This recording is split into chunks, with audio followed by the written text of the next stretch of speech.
এই ছেলের কারণে আমার সব বিস্ট অনেক ভয় পেয়ে গেছে। ইউহাও, আজকে খেলার মাঠে তোমার কারণে বিস্ট কিং অনেক রেগে গেছে, কারণ তোমার কারণে তার সব বিস্ট প্যারালাইজড হয়ে গেছে। এই জন্য বিস্ট কিং তোমাকে যা যা বলে তুমি সবকিছু সত্যি সত্যি বলো, না হলেও অসুবিধা হয়ে যাবে। এর মাধ্যমে আমিও তোমার সমস্যা সমাধান করতে পারবো। টিচার ফান, ইউহাও অনেক ট্যালেন্টেড, এই জন্য আমি তাকে তার পরীক্ষার পরে একটি বিশেষ অভিযানে নিয়ে যেতে চাই, যার মাধ্যমে সে আরো অনেক কিছু শিখতে পারবে। বাট ওয়াইজডিন, ইউহাও পারবে তো? কারণ এটা তার উপর একটু বেশি প্রেশার পড়ে যাবে, অ্যান্ড এটার মাধ্যমে সে হয়তো লেভেল 5 এর সোল মাস্টার হবে, বাট তার উপর প্রেশার পড়ে যেতে পারে বেশি। তুমি ইউহাওয়ের উপর বিশ্বাস রাখো, সে অবশ্যই এটা পারবে, কারণ সে অনেক ট্যালেন্টেড। ওয়াইজডিন ডিনিয়ান ইউহাওকে তার সাথে নিয়ে গেছে, জানি না তার প্ল্যান কি। এই জন্য আমাদের এই মুহূর্তে ইউহাওয়ের কাছে যাওয়া প্রয়োজন। কি? ইউহাও, আজকে আমি তোমার ট্যালেন্ট সম্পর্কে জেনে ছাড়বো। তোমার ভিতরে আসলে কি ট্যালেন্ট আছে যার কারণে ওয়াইজডিন তোমার পিছে এইভাবে পড়ে রয়েছে। বিস্ট মাস্টার, আমি ইউহাওকে আপনার সামনে নিয়ে এসেছি। ইউহাও, আমি জানি তোমার ভিতরে অনেক ট্যালেন্ট আছে, কিন্তু তুমি তোমার পাওয়ার লুকাচ্ছ। এখনই আমি তোমাকে বাধ্য করব তোমার পাওয়ার ব্যবহার করার জন্য।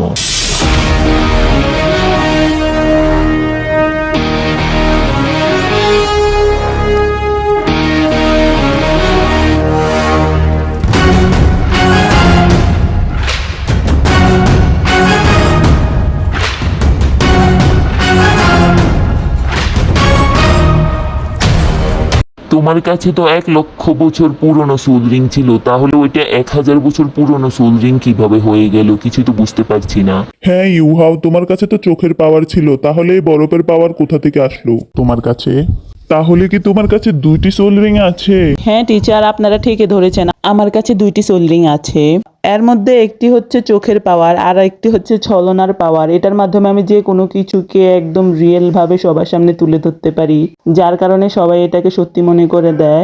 এবং আমার চোখের পাওয়ারের সাথে এই পাওয়ারটি অ্যাক্টিভ হওয়ার কারণে আমি যে কোনো কিছু একদম বাস্তবের মতো তুলে ধরতে পারি, এবং এটাকে কেউ ভুল ভাবতে পারে না। কিন্তু তুমি খেলার মাঠে যেটা করেছো এটা একদম ঠিক করোনি, কারণ আমার কাছে মাত্র 10,000 বছর পুরনো সোল বিস্ট আছে, কিন্তু তুমি তাদেরকে 1,00,000 বছর পুরনো সোল রিং দেখিয়ে ভয় পাইয়ে দিয়েছো, যার কারণে আমার সব বিস্ট প্যারালাইজড হয়ে গেছে ভয়ের কারণে। তুমি এই ধরনের ছলনা আর ইউজ করবে না। যদি তুমি এই ধরনের পাওয়ার আবার ইউজ করো, তাহলে আমি তোমাকে এই বিস্টগুলোর নোংরা সাফ করার জন্য রেখে দেবো, তখন তোমার ওইটা শাস্তি হিসেবে হবে। না না বিস্ট কিং, সরি, আমি সামনের দিকে এটা মাথায় রাখবো। Sorry beast king. ইউহাওয়ের কাছে 2টি মার্শাল সোল আছে, একটি হচ্ছে আইস পাওয়ার আর একটি হচ্ছে চোখের পাওয়ার। এই কারণে ওয়াইজডিন তার পিছে এভাবে লেগেছিল। আমি প্রথমে কেন বুঝতে পারলাম না, আমি কত বড় ভুল করে ফেললাম। আচ্ছা ইউহাও, এখন তো সব সমস্যার সমাধান হয়ে গেছে, তুমি এখন চলো আমার সাথে, কারণ তোমার সাথে আমার কিছু কথা আছে। ইউহাও, আমার ডিপার্টমেন্ট ক্লাসের মধ্যে আমি তোমার ট্যালেন্টকে ভালোভাবে বুঝতে পারিনি, এই জন্য আমি তোমার কাছে অনেক দুঃখিত। ইউহাও, তুমি প্লিজ আমাকে মাফ করে দাও। আরে না না মাস্টার, আমি তো মাত্র স্টুডেন্ট, আপনি আমার কাছে এভাবে ক্ষমা চাইবেন না। ইউহাও, তুমি যদি আবার আমার ডিপার্টমেন্টের ক্লাসে জয়েন করো, তাহলে আমি পার্সোনালি তোমাকে ট্রেনিং দেব, এবং তোমাকে এবার 1,00,000 বছর পুরনো সোল রিং খুঁজে পেতেও সাহায্য করব। তুমি প্লিজ আমার ডিপার্টমেন্টে আবার জয়েন করে ফেলো। তুমি নিজে ভেবে দেখো, তুমি এটার মাধ্যমে তোমার ফ্রেন্ডদের সাথেও থাকতে পারবে, না হলে তুমি তোমার ফ্রেন্ড ওয়াংডাম এবং সিও এর কাছে থাকতে পারবে না। এই জন্য ভালো করে দেখে নাও, আমি তোমার ভালোর জন্যই বলছি, কারণ আমার তোমার জন্য অনেক খারাপ লাগছে। টিচার তো এটা ঠিকই বলছে। ডিনিয়ান, তুমি এটা করতে পারো না। তুমি এটা কিভাবে করতে পারো? তুমি ইমোশনালি ব্ল্যাকমেল করে তুমি আমার স্টুডেন্টকে তোমার কাছে নিয়ে নিতে চাচ্ছ, এটা একদমই অন্যায় কাজ। কারণ ইউহাও এখন শুধুমাত্র আমার স্টুডেন্ট, তোমার না। হ্যাঁ আমি জানি, আমি ইউহাওকে খাতা কলমে তোমার ডিপার্টমেন্টকে দিয়ে দিয়েছি, কিন্তু ইউহাওয়ের মর্জি। ইউহাও যদি নিজে আমার ডিপার্টমেন্টের ক্লাসে জয়েন করতে চায়, তাহলে আমি ইউহাওকে নিজের মন থেকে ওয়েলকাম জানাবো। না, কখনো না, কারণ ইউহাও এখন আমার ডিপার্টমেন্টের একজন ভালো স্টুডেন্ট, এই জন্য আমি তাকে কখনো তোমাকে দেব না। আমার কাছ থেকে তুমি তাকে যতই কেড়ে নেওয়ার চেষ্টা করো, আমি তোমাকে কিছুতেই তাকে দেব না। তুমি প্রথমে তাকে চিনতে পারোনি, কিন্তু সে এখন আমার স্টুডেন্ট। না, ইউহাও আমার। না, আমার। ওয়াইজডিন। ডিনিয়ান। আমিও আপনাদের মধ্যে ফাইট করতে চাই, কারণ ইউহাও আমারও স্টুডেন্ট, আর এটা আমার জন্য অনেক গর্বের বিষয়, কারণ ভাগ্যের জোরে ইউহাওয়ের মাস্টার হওয়া সম্ভব। তারপর কি হয়েছে ইউহাও, সেটা বলো। তাদের দুজনের মধ্যে অনেকক্ষণ লড়াই হয়েছে, শেষ পর্যন্ত তারা ডিসিশন নিয়েছে কয়েকদিন পরে একটি বড় মিটিং হবে, সেখানে এই স্কুলের মেন টিচার থাকবে যে স্কুল পরিচালনা করে, সেখানে ডিসাইড করা হবে আমি কোন দলে থাকবো। আরে ভাই ইউহাও, তুমি তো অনেক ফেমাস হয়ে গেছো, তোমাকে তো এখন সবাই নিজের দলে নিতে চায়। সো স্টুডেন্ট, আমাদের আজকের কম্পিটিশন শুরু হয়ে গেছে। ফার্স্টে ক্যাট গার্ল বিস্টের সাথে লড়াই করবে। আরে ইউহাও দেখো, ক্যাটগার্ল অনেক সহজে সেই বীজটিকে হারিয়ে ফেলেছে এবং তার জন্য সে 100 পয়েন্ট পেয়ে গেছে। এখন কি হবে? ইউহাও চিন্তা করো না, আমি যেভাবে করে হোক এই ম্যাচটি জিতবো। আজকে তো শেষ ইউহাও। এখন আমার পালা, আমি এদেরকে দেখিয়ে দেবো যে আসল খেলা কাকে বলে। আমি তাদেরকে হারিয়ে ছাড়বো আজকে। আমি 1000 বছর পুরনো সোল বিস্টের সাথে ফাইট করতে চাই। ন্যাকামি, সে তো এতটাও পাওয়ারফুল না যে সে 1000 বছর পুরনো সোল বিস্টের সাথে ফাইট করতে পারবে। সবকিছু নাটক খালি। এখনই আমি সবাইকে দেখিয়ে দেবো আসল ফাইট কাকে বলে। আউচ, এটা কি আবার? এই কম্পিটিশনের রুল, এই কম্পিটিশনে 5 মিটার উপরে তুমি যেতে পারবে না, তাই তোমাকে নিচে নেমে ফেস টু ফেস ফাইট করতে হবে।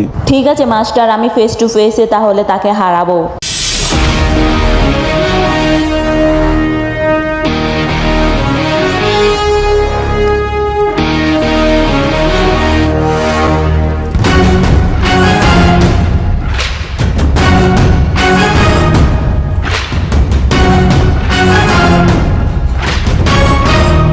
ওহো, ওয়াংডাম জিতে গেছে। ওয়াংডামি ম্যাচে জিতে গেছে, এই জন্য সে 100 পয়েন্ট পাচ্ছে। যেহেতু সে পারফেক্টলি ভাবে ফাইট করেছে, এই জন্য তাকে এক্সট্রা 50 পয়েন্ট দেওয়া হচ্ছে, যা মিলিয়ে তাকে 150 পয়েন্ট করা হবে। কিন্তু সে একটা ভুল করে ফেলেছে, কারণ ভাল্লুকরা অনেক ভয়ানক থাকে। সে হেরে যাওয়ার নাটক করে তার শিকারীদের উপর আবার দুবার হামলা করে। ওয়াংডাম সেটা ভালো করে খেয়াল করেনি। ভাল্লুক যখন হার মেনে নিয়েছিল তখন সে তার পাওয়ার ডিস্ট্রয় করে ফেলেছিল, যার কারণে তার কাছ থেকে 40 পয়েন্ট কেটে নেওয়া হবে এবং তাকে 110 পয়েন্ট দেওয়া হবে। আমি ভেবেছিলাম আমি ভালোভাবে আমার সব পাওয়ার অ্যাক্টিভ করে ফাইট করলে আমি হয়তো ভালো পয়েন্ট পাবো, কিন্তু আমি ভালো পয়েন্ট পাইনি। চিন্তা করো না ওয়াংডাম, আমাদের কাছে এখনো 10 পয়েন্ট বেশি আছে। আরে ডাইহবেনের দলের কাছে তো আবার 110 পয়েন্ট হয়ে গেল। সিয়াও এখানে খেলার মাঠে ফাইটের মধ্যে 10 মিনিট পর্যন্ত টিকে ছিল, যার কারণে সিয়াও এর পয়েন্ট হচ্ছে 96। ও নো, এখন কি হবে? আমাদের টিমের কাছে তো ডাইহবেনের টিমের তুলনায় অনেক কম পয়েন্ট। এখন কি হবে? এখন এই লেভেলে ডাইহবিনকে ডাকা হচ্ছে, এখন তার ফাইট করা হবে। সো গাইজ, এখানে আমাদের আজকের এই পার্টটি শেষ হয়ে যায়। আপনারা যারা যারা আমার ভিডিওটি দেখছেন প্লিজ লাইক অ্যান্ড সাবস্ক্রাইব করে দিবেন। So good bye.